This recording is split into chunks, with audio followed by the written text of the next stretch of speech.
Welcome to my channel. இன்றைக்கி மீன் குழம்பு எப்படி செய்யறதுன்னு பார்க்க போகிறோம். முதல்ல ஒரு மசாலா பேஸ்ட் ரெடி பண்ணிக்கணும். மிளகு, சீரகம், பூண்டு போட்டு தட்டி வச்சுக்கணும். மிக்ஸி ஜாரில் நம்மளுக்கு குழம்புக்கு தேவையான அளவு வெங்காயத்தை பேஸ்ட் பண்ணி வச்சுக்கணும்.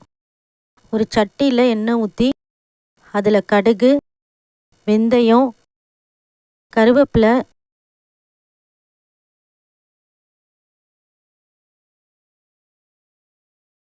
கருவேப்பிலை, தட்டி வச்சிருக்கிற மிளகு, சீரகம், பூண்டை சேர்த்துக்கணும்.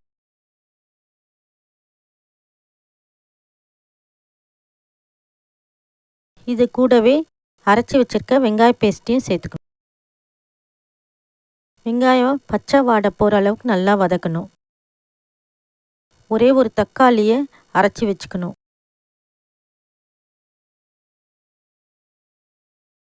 வெங்காயம் நல்லா வதங்கின உடனே அதில் தக்காளி விழுதை சேர்த்துக்கணும்.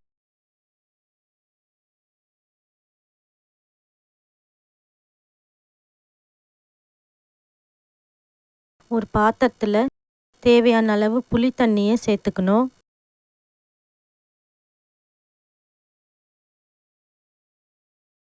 அதில் உப்பு, தனியாத்தூள், மிளகாய்த்தூள், மஞ்சள் தூள் போட்டு நல்லா மிக்ஸ் பண்ணி வச்சுக்கணும்.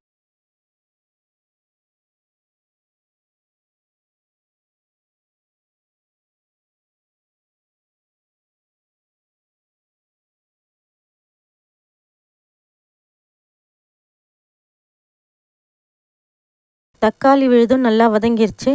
இப்போ புளி கரைச்சலை சேர்த்துடலாம்.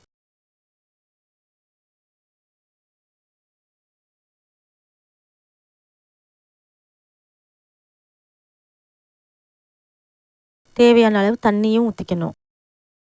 ஒரு மிக்ஸி ஜாரில் தேங்காவை தண்ணியாக அரைச்சி வச்சுக்கணும். ரொம்ப கம்மியாக தேங்காய் சேர்த்தா போதும். நல்லா கொதிச்சிருச்சு. இப்போ இதில் அரைச்சி வச்சிருக்க தேங்காய் விழுதை சேர்த்துக்கணும்.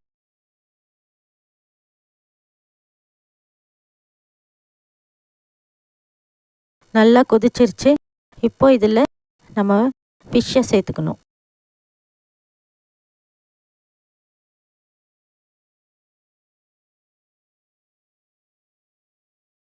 இப்போ ரொம்ப டேஸ்டான மீன் குழம்பு ரெடி ஆயிடுச்சு.